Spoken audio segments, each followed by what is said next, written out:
सुंदरवन राज्य में सदियों से एक रहस्यमयी कहानी सुनाई जाती थी। लोग कहते थे कि हर 100 साल बाद आसमान से एक जादुई 7 रंगों वाली चिड़िया धरती पर उतरती है और जिस इंसान को वह दिखाई दे जाए उसकी जिंदगी हमेशा के लिए बदल जाती है। कई लोग उस चिड़िया को देवताओं का संदेश मानते थे तो कुछ लोग उसे विनाश की निशानी कहते थे। लेकिन सच क्या था, ये आज तक कोई नहीं जान पाया था। धीरे धीरे समय बीतता गया और देखते ही देखते उस रहस्यमयी चिड़िया के आने के 100 साल पूरे हो गए। हे भगवान, आखिर मैंने ऐसा कौन सा पाप किया है जो आज तक मेरी गोद सूनी है। गांव की औरतें मुझे रोज ताना मारती हैं। कोई मुझे बांझ कहता है तो कोई अपशकुनी। मैंने हर मंदिर में माथा टेका, हर व्रत रखा, लेकिन फिर भी मेरी गोद नहीं भरी। क्या मेरी किस्मत में कभी माँ बनना लिखा ही नहीं है? तभी अचानक आसमान में एक तेज चमक हुई और कुछ ही क्षणों बाद एक 7 रंगों वाली चमकदार चिड़िया उड़ते हुए नीचे उतरने लगी।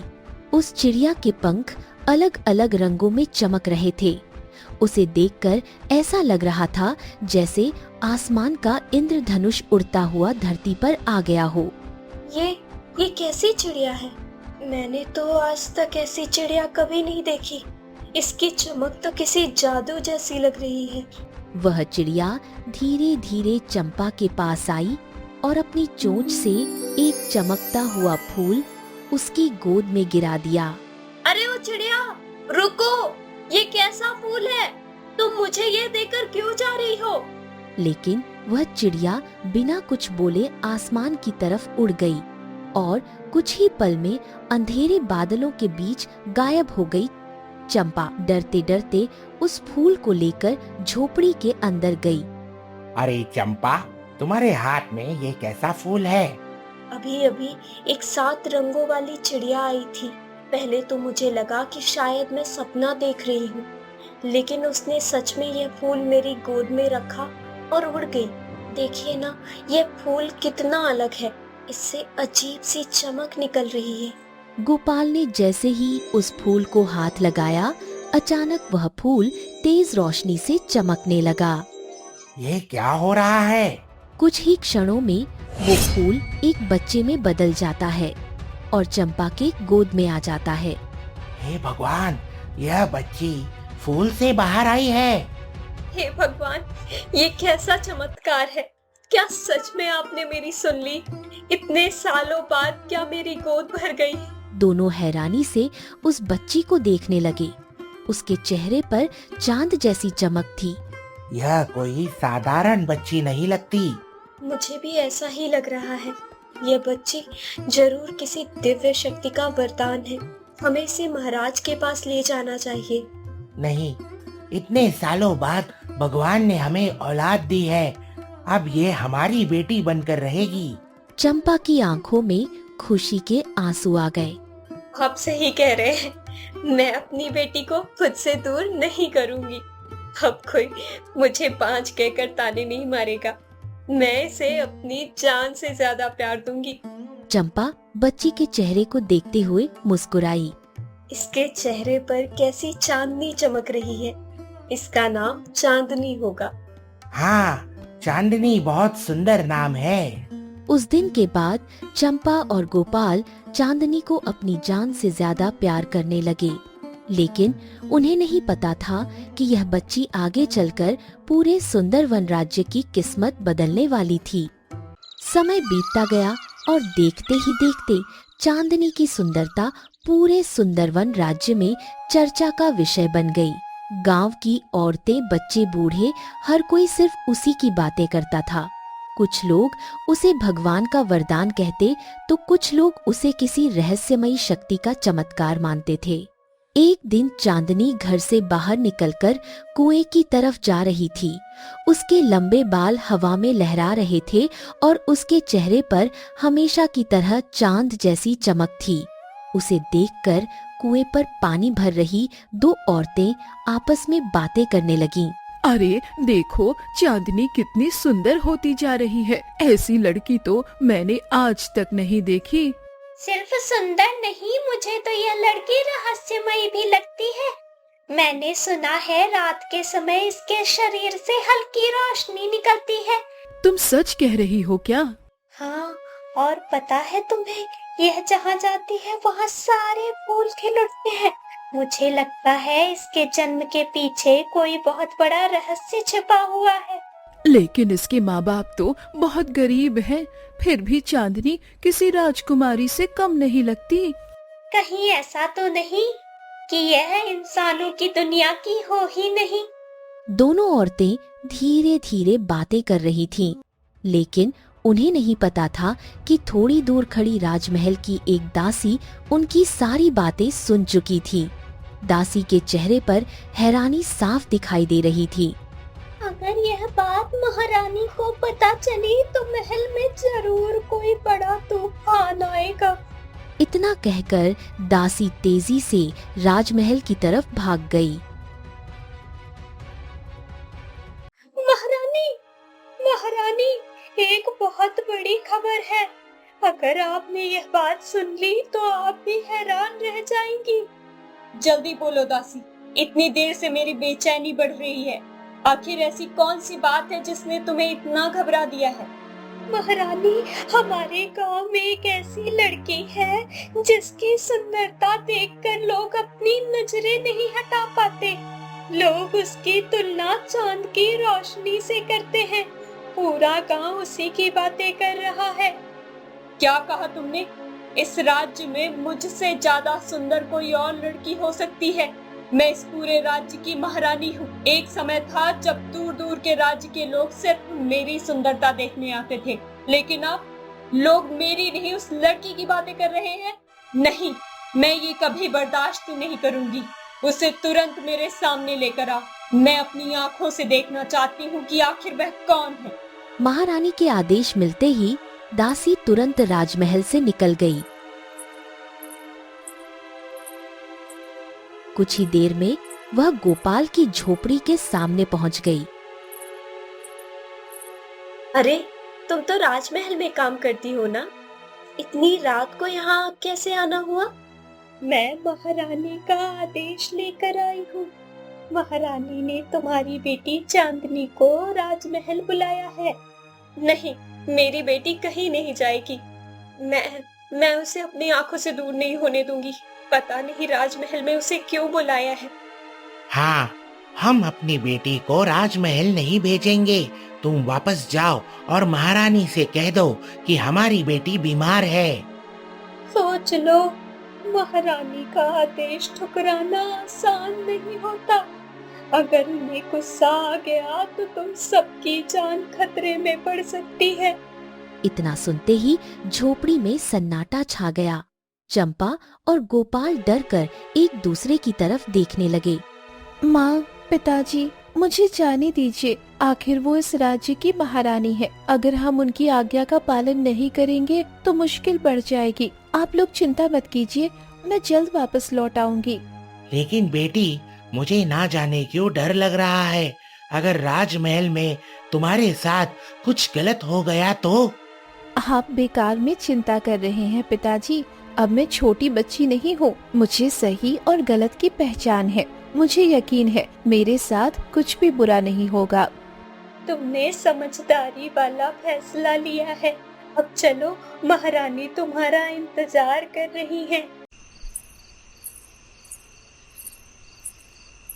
कुछ ही देर बाद चांदनी दासी के साथ राजमहल पहुंच गई। राजमहल बहुत प्यारा और भव्य लग रहा था। दासी चांदनी को लेकर सीधे महारानी के कक्ष में पहुंची। महारानी, ये वही लड़की है जिसकी सुंदरता की चर्चा पूरे राज्य में हो रही है। जैसे ही महारानी की नजर चांदनी पर पड़ी, वह कुछ क्षणों के लिए बिल्कुल स्तब्ध रह गई। चांदनी का चेहरा पूर्णिमा के चांद की तरह चमक रहा था। उसकी आंखों में अजीब सी मासूमियत थी और उसके आसपास फूलों जैसी हल्की खुशबू फैल रही थी। महारानी उसे लगातार देखती रह गईं। उनकी आंखों में हैरानी भी थी और जलन भी। भला कोई लड़की इतनी सुंदर कैसे हो सकती है? यह तो सच में किसी जादू जैसी लग रही है।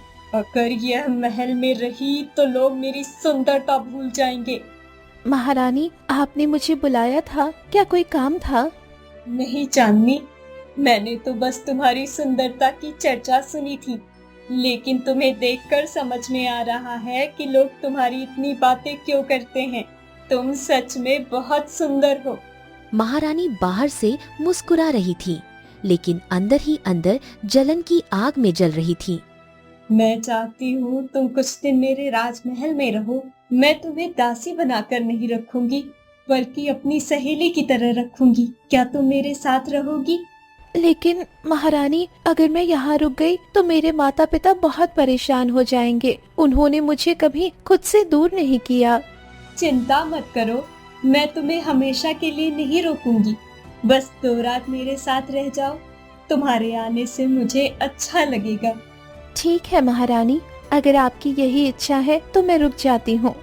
दासी, चांदनी को महल के सबसे सुंदर कक्ष में ठहराया जाए, और ध्यान रहे इसे किसी भी चीज की कमी ना हो। जैसी आपकी आज्ञा महारानी। दासी चांदनी को लेकर वहां से चली गई। लेकिन उसी समय महारानी की आंखों में एक खतरनाक चमक उभर आई। धीरे धीरे रात गहरी होने लगी। पूरा राजमहल नींद में डूब चुका था। चारों तरफ सन्नाटा फैला हुआ था। तभी अचानक महारानी की आंखें खुलीं। वह धीरे धीरे अपने बिस्तर से उठी और कमरे से बाहर निकल गई। अब समय आ गया है सच जानने का। मुझे पता लगाना ही होगा आखिर इस लड़की की सुंदरता का क्या रहस्य है, और किसी को भी पता नहीं चलना चाहिए कि मैं इस बंद दरवाजे के पीछे क्या करती हूँ। महारानी महल के एक पुराने हिस्से में पहुंची। वह हिस्सा सालों से बंद पड़ा था। महारानी चुपके से पहुंची। कमरे के अंदर चारों तरफ अंधेरा था। बीचों बीच एक आईना रखा हुआ था, जिस पर लाल कपड़ा रखा हुआ था। महारानी कपड़ा हटा देती है और आईने में एक साया नजर आता है। कहो रानी, आज तुम्हें मेरे पास क्यों आना पड़ा? मेरे महल में एक लड़की आई है, चांदनी। उसकी सुंदरता देखकर मेरा मन बेचैन हो रहा है। उसके रहते हुए अब कोई मेरी सुंदरता की तारीफ नहीं करेगा। पूरा राज्य सिर्फ उसकी बातें कर रहा है। मैंने जब से उसे देखा है तब से मैं पागल हो गई हूँ। मुझे किसी भी कीमत पर उसकी सुंदरता खत्म करनी है। तुम उसे कभी नहीं हरा सकती रानी, क्योंकि वह किसी इंसान की बेटी नहीं है। वह एक जादुई फूल से जन्मी हुई लड़की है। क्या? एक फूल से जन्मी लड़की? नहीं, यह असंभव है। तुम मुझसे मजाक कर रहे हो? नहीं रानी, यही सच है। वह फूलों की दुनिया से जुड़ी हुई है। जैसे जैसे फूल खिलता है, उसकी सुंदरता बढ़ती जाती है। वैसे ही चांदनी की सुंदरता भी हर दिन बढ़ती जाएगी। दुनिया की कोई शक्ति उसकी चमक को कम नहीं कर सकती। नहीं, उसकी सुंदरता सिर्फ मेरी होनी चाहिए। मुझे किसी भी तरह से उसे बदसूरत बनाना है। उसकी सुंदरता तुम्हें कभी नहीं मिल सकती, क्योंकि वह साधारण सुंदरता नहीं, एक जादुई वरदान है। अगर उसकी सुंदरता मुझे नहीं मिल सकती तो मैं उसे इस दुनिया से खत्म कर दूंगी। अगर वह जिंदा ही नहीं रहेगी तो फिर उसकी कोई तारीफ भी नहीं करेगा। मुझे बताओ, मैं उसे कैसे मार सकती हूँ? उसकी मृत्यु का रहस्य सिर्फ वही बता सकती है। भला कोई अपनी मौत का राज खुद क्यों बताएगा? क्योंकि वह एक फूल है, और एक फूल कब मुरझाएगा यह तो सिर्फ वही जानता है। उसकी मृत्यु का रहस्य भी उसके अंदर ही छुपा है। लेकिन मैं उससे ये कैसे पूछूं? क्या वह मुझे सच बता देगी?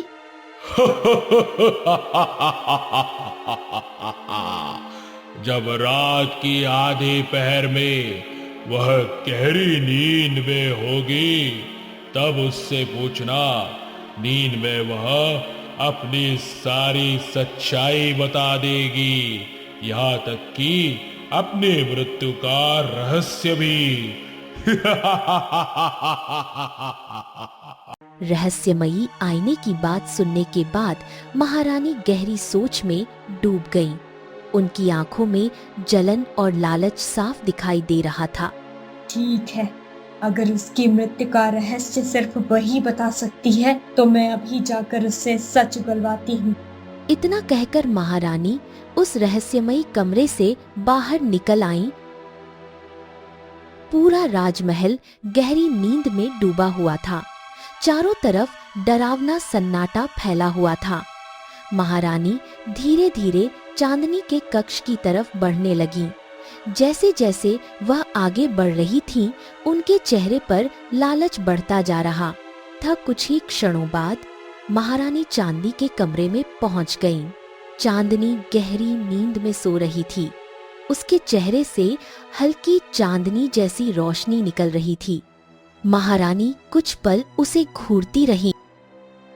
चांदनी, अगर तुम्हारी मृत्यु हो जाए तो बताओ तुम कैसे मरोगी? कुछ क्षणों तक कमरे में बिल्कुल सन्नाटा रहा। फिर अचानक सोती हुई चांदनी के होंठ हिलने लगे। अगर तुम मुझे खत्म करना चाहती हो तो तुम्हें राजकुमार के कक्ष में जल रही जीवन ज्योति बुझानी होगी। जैसे ही वो ज्योति बुझेगी, मेरे प्राण भी समाप्त हो जाएंगे। यह सुनते ही महारानी का चेहरा डर से सफेद पड़ गया। नहीं, राजकुमार की जीवन ज्योति, लेकिन वह तो मेरे बेटे की जीवन शक्ति है। अगर वह बुझ गई तो मेरा बेटा भी मर जाएगा। मेरी मृत्यु का सिर्फ यही एक रास्ता है। अगर तुम मुझे खत्म करना चाहती हो तो तुम्हें वो ज्योति बुझानी होगी। इतना सुनते ही महारानी डर के मारे पीछे हट गईं। उनके हाथ कांपने लगे। नहीं, यह नहीं हो सकता। मैं अपने बेटे को नहीं खो सकती। महारानी जल्दी से कमरे से बाहर निकल गईं। उनकी सांसें तेज चल रही थी। कुछ ही देर बाद वह फिर उसी रहस्यमयी कमरे में पहुंची। धीरे धीरे आईने के अंदर वही रहस्यमयी साया दिखाई देने लगा। क्या हुआ रानी? क्या तुम्हें उसकी मृत्यु का रहस्य पता चल गया? हाँ, मैं उसके पास गई थी, लेकिन उसने कहा कि अगर मुझे उससे खत्म करना है तो मुझे राजकुमार की जीवन ज्योति बुझानी होगी। मैं ऐसा कैसे कर सकती हूँ? अगर तुम्हें अपनी सुंदरता बचानी है तो तुम्हें यह बलिदान देना ही पड़ेगा। याद रखो, अगर चांदनी खत्म हो गई तो उसकी सारी सुंदरता तुम्हारे अंदर समा जाएगी। आईने के अंदर अचानक महारानी का चेहरा दिखाई देने लगा, लेकिन इस बार उनका चेहरा पहले से ज्यादा सुंदर नजर आ रहा था। सोचो रानी, फिर से लोग सिर्फ तुम्हारी सुंदरता की बातें करेंगे। दूर दूर के राजा तुम्हें देखने आएंगे और यह राज्य हमेशा तुम्हारे कदमों में झुका रहेगा। महारानी लालच में धीरे धीरे सब भूलती जा रही थी। लेकिन वह तो मेरा बेटा है। मैं उसकी जीवन ज्योति कैसे बुझा सकती हूँ? अगर तुमने आज यह कदम नहीं उठाया तो आने वाले समय में यही चांदनी इस राज्य की महारानी बन जाएगी। राजा भी उसकी सुंदरता के जाल में फंस जाएंगे और फिर तुम्हें इस महल की दासी बनकर रहना पड़ेगा। ये सुनते ही महारानी की आंखों में डर भर गया। नहीं, नहीं, मैं इस राज्य की दासी नहीं बन सकती। मैं महारानी हूँ और हमेशा महारानी बनकर ही रहूंगी। तो फिर तुम्हें यह बलिदान देना ही होगा। कमरे में अचानक सन्नाटा छा गया। महारानी कुछ देर तक चुप खड़ी रहीं। फिर धीरे धीरे उनके चेहरे पर कठोरता आने लगी। अगर राजकुमार की जीवन ज्योति बुझाने से मैं हमेशा के लिए सुंदर बनी रहूंगी, तो यह राज्य भी मेरा रहेगा। मुझे यह करना ही पड़ेगा। इतना कहकर महारानी धीरे धीरे राजकुमार के कक्ष की तरफ बढ़ने लगी। राजकुमार गहरी नींद में सो रहा था। उसके सिरहाने एक छोटा सा सुनहरा दीपक जल रहा था। उस दीपक की लौ नीले रंग में चमक रही थी। महारानी कुछ पल अपने बेटे को देखती रहीं। उनकी आंखों में आंसू आ गए। मुझे माफ कर दो बेटा। काश मुझे यह सब नहीं करना पड़ता। लेकिन मुझे अपनी जगह बचानी है। कांपते हाथों से महारानी धीरे धीरे उस दीपक के पास गई और अगले ही पल उन्होंने जीवन ज्योति बुझा दी। जैसे ही दीपक बुझा, पूरा कमरा अंधेरे में डूब गया। राजकुमार की सांसें धीरे धीरे रुकने लगी और कुछ ही क्षणों में पूरा कमरा शांत हो गया।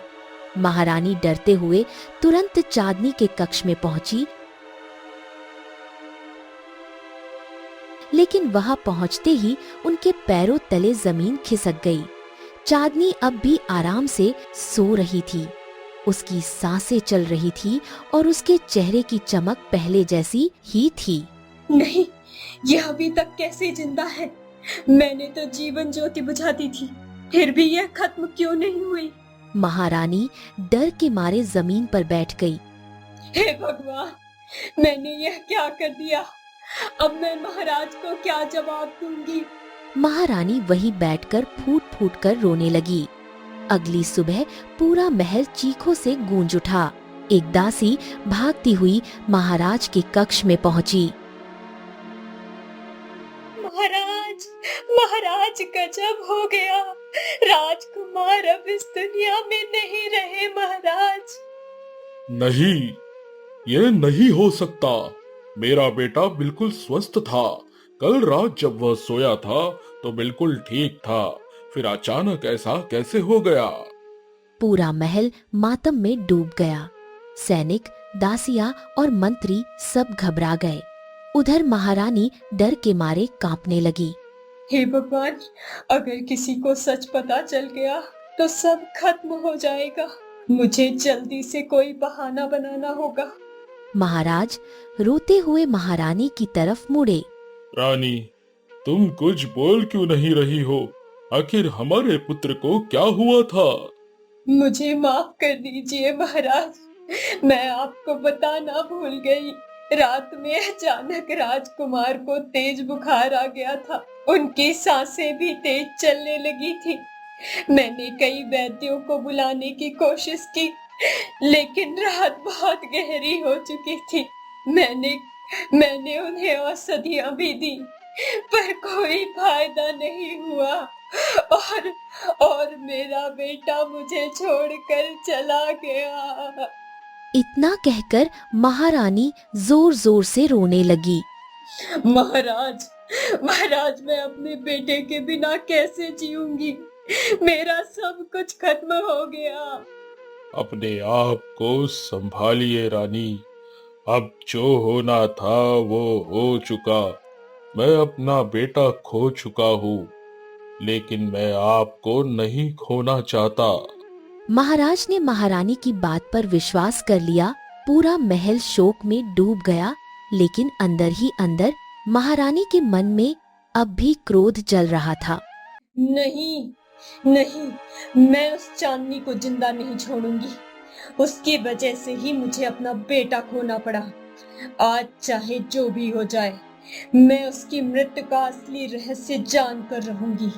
धीरे धीरे रात गहरी होने लगी। पूरा महल फिर से नींद में डूब गया। चांदनी अपने कक्ष में गहरी नींद में सो रही थी। तभी महारानी धीरे धीरे उसके कमरे में दाखिल हुई। चांदनी, आज तुम अपनी मौत का सच मुझसे छुपा नहीं पाओगी। बताओ, तुम्हारी मृत्यु कैसे होगी? कुछ क्षणों तक कमरे में सन्नाटा छाया रहा। फिर अचानक सोती हुई चांदनी बोलने लगी। अगर तुम मुझे खत्म करना चाहती हो तो घने जंगल के तालाब के किनारे खिलने वाले 10 विचित्र फूल तोड़ने होंगे। उन 10 फूलों का रस एक साथ जमीन पर गिरते ही मेरे प्राण समाप्त हो जाएंगे। यह सुनते ही महारानी के चेहरे पर खतरनाक मुस्कान आ गई। आखिरकार इसने अपनी मृत्यु का असली रहस्य बता ही दिया। अब इसे कोई नहीं बचा सकता। आज ही इसका अंत होगा। महारानी तुरंत महल से बाहर निकल गई। आसमान में काले बादल छाए हुए थे। तेज हवाएं चल रही थी। कुछ ही देर बाद महारानी घने जंगल के बीच उस तालाब तक पहुंच गई। मैं तो तालाब पहुंच गई, लेकिन यहाँ कोई फूल क्यों नहीं दिखाई दे रहा? तभी अचानक तालाब का पानी चमकने लगा और अगले ही पल तालाब के किनारे अलग अलग रंगों के विचित्र फूल खिल उठे। उन फूलों से हल्की चमक निकल रही थी। पूरा जंगल उनकी रोशनी से जगमगा उठा। तो ये है वो जादुई फूल। इसका मतलब चांदनी सच बोल रही थी। महारानी ने जैसे ही पहला फूल तोड़ा, उसी क्षण राजमहल में सो रही चांदनी की आंखें अचानक खुल गई। नहीं नहीं, ये मैंने क्या कर दिया? मैंने अपनी मृत्यु का रहस्य रानी को क्यों बता दिया? चांदनी को अपनी शक्तियों से सब दिखाई देने लगा। उसे पता चल गया कि महारानी तालाब तक पहुंच चुकी है। अब मेरे पास ज्यादा समय नहीं है। मुझे तुरंत माँ पिताजी के पास जाना होगा। इतना कहकर चांदनी भागते हुए महल से बाहर निकल गई। कुछ ही देर में वह अपने घर पहुंच गई। उसकी सांसें तेज चल रही थी।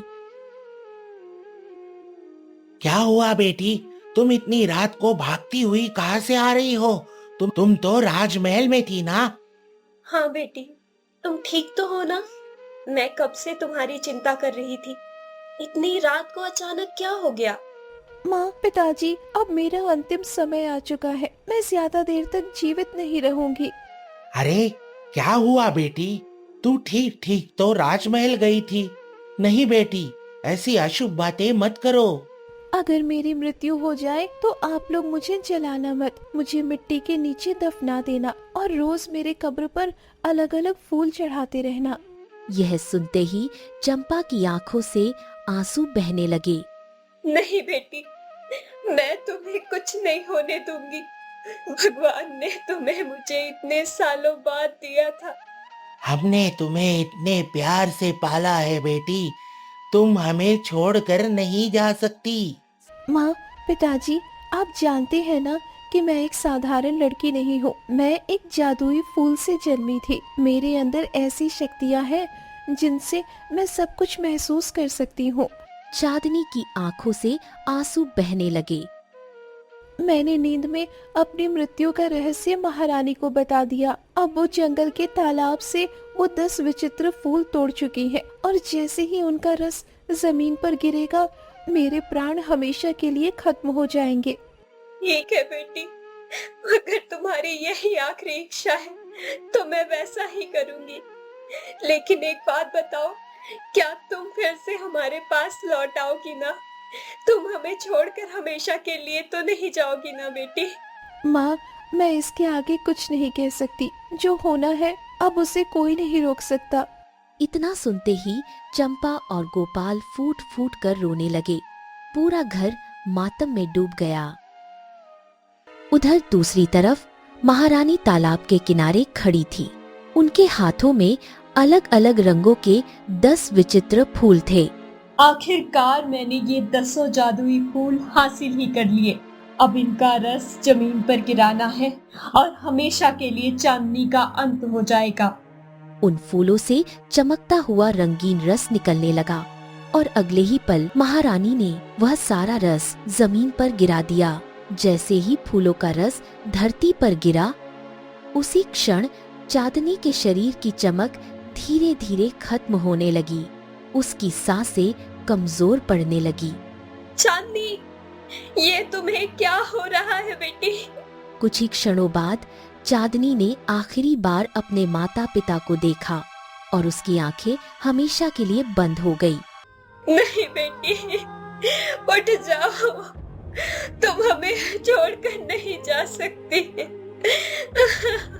चंपा, अब हमें वही करना होगा जो हमारी बेटी कह कर गई थी। हमें उसे मिट्टी के नीचे दफनाना होगा।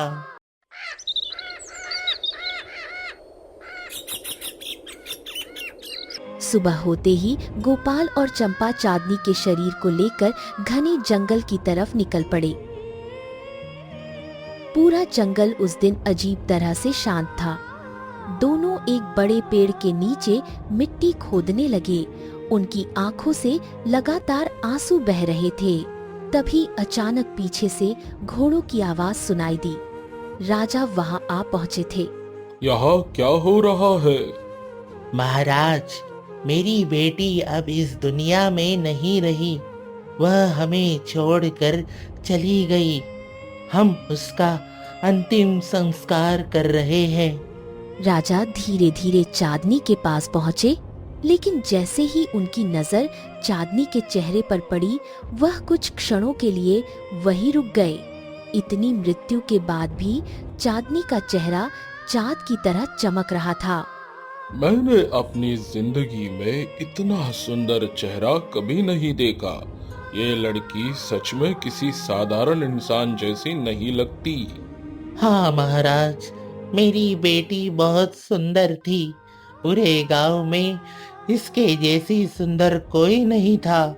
शायद इसी सुंदरता की वजह से किसी ने मेरी बेटी को हमसे छीन लिया। अगर यह मुझे जीवित मिली होती तो शायद मैं इससे विवाह करता, लेकिन अब यह मेरे सामने मृत पड़ी है। राजा कुछ देर तक चुपचाप चांदनी को देखते रहे, फिर भारी मन से वहां से चले गए।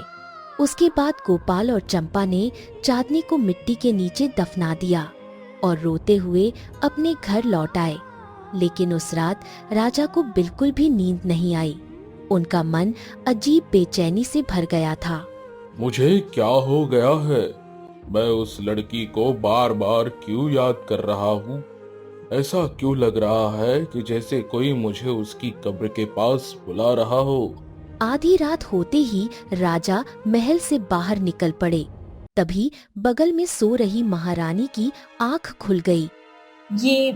ये महाराज इस समय कहाँ जा रहे हैं? मुझे इनका पीछा करना होगा। महारानी चुपके से राजा के पीछे पीछे जंगल तक पहुंच गई। कुछ ही देर बाद राजा उसी पेड़ के नीचे बनी चांदनी की कब्र के पास जाकर बैठ गए। चांदनी, तुम इतनी सुंदर थी, फिर मुझे तुम्हारे बारे में पहले क्यों नहीं पता चला? अगर मैं तुमसे पहले मिला होता तो तुम्हें इस राज्य की रानी बना देता। पता नहीं क्यों जब से मैंने तुम्हें देखा है मेरे दिल को चैन नहीं मिल रहा। ऐसा लगता है जैसे तुम अब भी जिंदा हो और मेरा इंतजार कर रही हो, लेकिन यह कैसे संभव हो सकता है? राजा कई घंटों तक वहीं बैठे रहे, फिर धीरे धीरे वापस महल लौट गए। दूर खड़ी महारानी यह सब देख रही थी। तो यही वजह थी, मैंने चांदनी को इसीलिए मरवाया था ताकि कोई उसकी सुंदरता के मोह में ना फंसे। लेकिन अब तो महाराज खुद उसी के प्रेम में पड़ गए हैं। अगर ऐसा ही चलता रहा तो महाराज मुझे पूरी तरह भूल जाएंगे। उस दिन के बाद राजा हर रात उसी कब्र के पास जाने लगे और महारानी रोज छुपकर उन्हें देखती रहती। एक दिन महारानी ने आखिर फैसला कर लिया। नहीं, अब बहुत हो चुका। मुझे महाराज से इस बारे में बात करनी ही होगी। उस रात जब राजा वापस महल लौटे, तब महारानी ने उन्हें रोक लिया। महाराज, आप हर रात कहाँ जाते हैं? मैं अपने बेटे की कब्र के पास गया था। झूठ मत बोलिए, आप उसके पास नहीं, उस लड़की की कब्र के पास जाते हैं। हाँ, मैं वहाँ जाता हूँ, लेकिन मेरे बेटे की कब्र भी वही पास में है। और उस लड़की को मैंने मरते हुए देखा था। उसकी सुंदरता ने न जाने मेरे दिल पर कैसा जादू कर दिया है, इसलिए मैं कुछ देर उसकी कब्र के पास भी बैठ जाता हूँ। कुछ भी हो जाए, लेकिन अब आप वहां नहीं जाएंगे। मुझे अब राजपाट में मन नहीं लगता रानी। जब से मेरा पुत्र मुझसे दूर गया है, मेरी जिंदगी सूनी हो गई है। अब मुझे जंगल की शांति ही अच्छी लगती है। कुछ भी हो जाए, लेकिन अब आप वहां नहीं जाएंगे। राजा बिना कुछ बोले वहां से चले गए। लेकिन अगली रात वह फिर उसी कब्र के पास जाकर बैठ गए। तभी अचानक पेड़ की एक डाल पर 7 रंगों वाली वही रहस्यमयी चिड़िया आकर बैठ गई। महाराज, मैं आपको कई दिनों से यहाँ देख रही हूँ। आप इस कब्र के पास घंटों क्यों बैठे रहते हैं? आपका इस लड़की से क्या रिश्ता है? हमारा रिश्ता तो कुछ भी नहीं था, लेकिन उस मृत्यु के बाद जब मैंने उसका चेहरा देखा तो ना जाने क्यों मेरा दिल उसकी तरफ खींचता चला गया। मैं जानता हूँ कि वह कभी वापस नहीं आ सकती, लेकिन चाह कर भी मैं उसे भूल नहीं पा रहा हूँ। कौन कहता है कि वो वापस नहीं आ सकती? सच्चे प्रेम में इतनी शक्ति होती है कि वो मृत आत्मा को भी फिर से जीवित कर सकता है। राजा हैरानी से उस चिड़िया की तरफ देखने लगे। और वैसे भी चांदनी कोई साधारण लड़की नहीं थी, वो एक जादुई फूल से जन्मी हुई लड़की थी, और वो फूल मैंने ही उसके माता पिता को दिया था। क्या सच में चांदनी एक जादुई फूल से जन्मी हुई लड़की है? और क्या वह फिर से जीवित हो सकती है? अगर ऐसा है तो मैं उसे वापस लाने के लिए कुछ भी करने को तैयार हूँ। हाँ महाराज, चांदनी फिर से जीवित हो सकती है। जिस जादुई फूल से उसका जन्म हुआ था, उस फूल में आज भी उसकी जीवन शक्ति छिपी हुई है। अगर वो फूल उसकी कब्र पर रख दिया जाए तो चांदनी दोबारा जन्म ले सकती है। तो फिर मैं अभी उस फूल को लेकर आता हूँ। चाहे कुछ भी हो जाए, मैं चांदनी को वापस जरूर लाऊंगा। इतना कहकर राजा तुरंत वहां से निकल पड़े। आधी रात का समय था। पूरा जंगल अंधेरे में डूबा हुआ था। कुछ ही देर में राजा गोपाल की झोपड़ी तक पहुंच गए।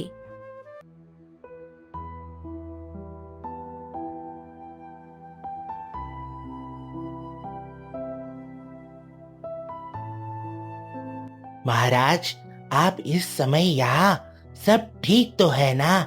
मुझे बताओ, क्या चांदनी सच में फूल से जन्मी हुई लड़की थी? हाँ महाराज, लेकिन आपको यह बात कैसे पता चली? जिस 7 रंगी वाली चिड़िया ने तुम्हें वह फूल दिया था, उसने मुझे सब कुछ बताया है।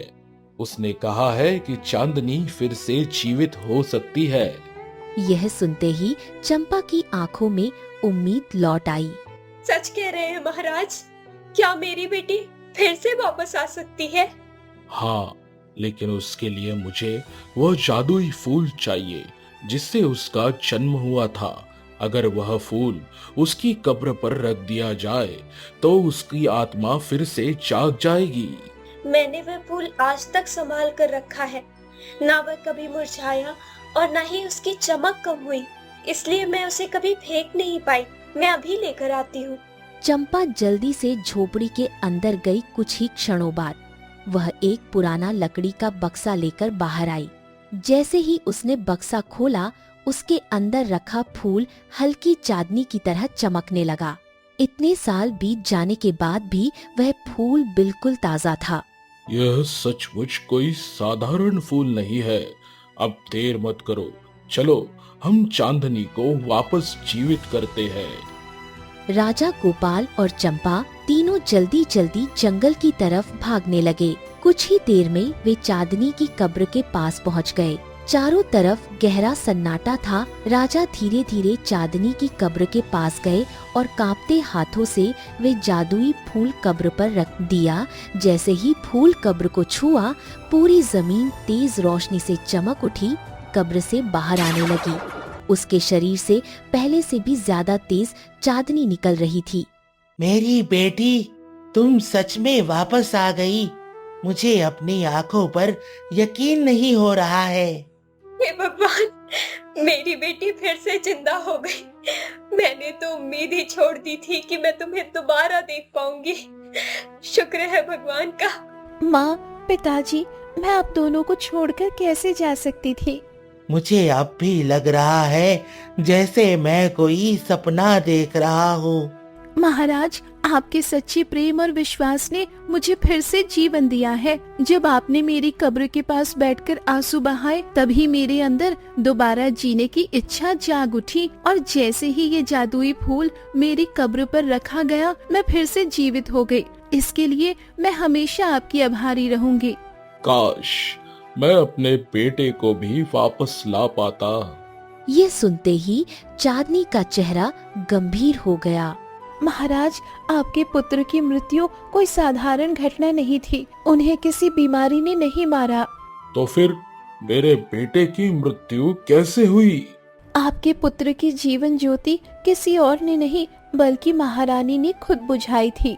यह सुनते ही राजा स्तब्ध रह गए। क्या रानी ऐसा कभी नहीं कर सकती? वह अपने बेटे को कैसे नुकसान पहुंचा सकती है? यह असंभव है। मैं झूठ नहीं बोलती महाराज, और आप जानते हैं मेरे पास ऐसी शक्तियां हैं जिनसे मैं सब देख सकती हूँ। महारानी ने अपनी सुंदरता बचाने के लिए ये सब किया। राजा की आंखों में गुस्सा भरने लगा। अगर ये सच है तो आज ही पूरी सच्चाई सबके सामने आ जाएगी। चलो अभी राजमहल चलते हैं। कुछ ही देर बाद सभी राजमहल पहुंच गए। महारानी अपने कक्ष में बैठी हुई थी, लेकिन जैसे ही उनकी नजर चांदनी पर पड़ी, उनके चेहरे का रंग उड़ गया। तुम जिंदा कैसे हो सकती हो? मैंने तो तुम्हें हमेशा के लिए खत्म कर दिया था। तुम कब्र से वापस कैसे आई? तो इसका मतलब है चांदनी सच कह रही थी। क्या तुमने ही इसे मारने की कोशिश की थी? हाँ, मैं इसकी सुंदरता से जलती थी। जहाँ भी जाती थी लोग सिर्फ इसकी बातें करते थे। कोई मेरी तरफ देखता तक नहीं था। इसलिए मैं इसे हमेशा के लिए खत्म करना चाहती थी। पूरा दरबार सन्न रह गया। सभी लोग डर से महारानी को देखने लगे। तो यह भी सच सच बता दो, क्या हमारे बेटे की मृत्यु के पीछे भी तुम्हारा हाथ था? कुछ क्षणों तक महारानी चुप रहीं, लेकिन डर और घबराहट में आखिर सच उनके मुंह से निकल ही गया। हाँ, राजकुमार की जीवन ज्योति मैंने ही बुझाई थी। यह सुनते ही राजा के पैरों तले जमीन खिसक गई। तुमने यह क्या कर दिया रानी? तुम एक माँ होकर अपने ही बेटे की जान कैसे ले सकती हो? तुम्हारा दिल जरा भी नहीं कांपा? नहीं नहीं महाराज, मैंने ऐसा कुछ नहीं किया। यह सब मेरे मुंह से गलती से निकल गया। मैं डर गई थी, इसलिए ऐसा बोल दिया। झूठ मत बोलो रानी। अब तुम्हारा सारा सच सबके सामने आ चुका है। मुझे कभी विश्वास नहीं था कि माँ अपनी सुंदरता के लिए अपने ही बेटे की बलि दे सकती है। राजा की आंखों में गुस्सा और दर्द साफ दिखाई दे रहा था। मैं अपने बेटे की मृत्यु से अंदर से टूट गया था। हर रात उसकी कब्र के पास जाकर रोता था, और तुम ही उसकी मौत की वजह निकली। पूरा दरबार डर और सन्नाटे में डूब गया। सैनिकों, महारानी को तुरंत गिरफ्तार कर लो और इसे आजीवन काल कोठरी में बंद कर दो। यह सुनते ही सैनिक आगे बढ़े। महाराज, मुझे माफ कर दीजिए महाराज। मैंने यह सब अपनी सुंदरता और राजपाट बचाने के लिए किया था। मुझसे बहुत बड़ी गलती हो गई महाराज। मुझे कृपया क्षमा कर दीजिए महाराज। जिस औरत ने अपने ही बेटे पर दया नहीं की, उसके लिए अब मेरे दिल में कोई दया नहीं बची। इसे मेरे आंखों के सामने से दूर ले जाओ। सैनिक महारानी को पकड़कर वहां से ले गए। महारानी लगातार रोती रही, लेकिन अब बहुत देर हो चुकी थी। कुछ देर बाद पूरा महल शांत हो गया। राजा धीरे धीरे चांदनी की तरफ बढ़े। उनकी आंखों में प्यार और सम्मान साफ दिखाई दे रहा था। चांदनी, क्या तुम मुझसे विवाह करोगी? मैं वादा करता हूँ, मैं तुम्हें हमेशा खुश रखूंगा। तुम्हें कभी किसी चीज की कमी नहीं होने दूंगा। चांदनी शर्माकर अपने माता पिता की तरफ देखने लगी। महाराज, मैं वही करूंगी जो मेरे माता पिता चाहेंगे। महाराज, हमें ये रिश्ता मंजूर है। इससे बड़ी खुशी हमारे लिए और क्या हो सकती है। हाँ महाराज, मेरी बेटी तो जैसे हमें दोबारा मिली है और यह सब आपकी वजह से हुआ है। अगर आप उसे वापस जीवित ना करते तो हम अपनी बेटी को हमेशा के लिए खो चुके होते। मेरे लिए इससे बड़ा सौभाग्य क्या होगा कि मेरी बेटी इस राज्य की महारानी बने।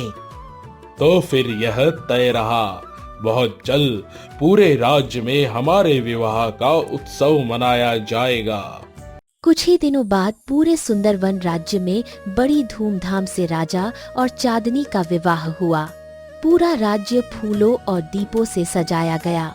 दूर दूर से लोग इस अद्भुत विवाह को देखने आए और उस दिन के बाद चांदनी और राजा खुशी खुशी रहने लगे। कहते हैं, आज भी सुंदरवन जंगल में कभी कभी वह 7 रंगों वाली रहस्यमयी चिड़िया दिखाई देती है, लेकिन वह सिर्फ उन्हीं लोगों को दिखाई देती है जिनका दिल सच्चा होता है। दोस्तों, आपको यह रहस्यमयी कहानी कैसी लगी, हमें कमेंट करके जरूर बताइए। और ऐसी ही शानदार कहानियाँ देखने के लिए हमारे चैनल को सब्सक्राइब करना ना भूलें।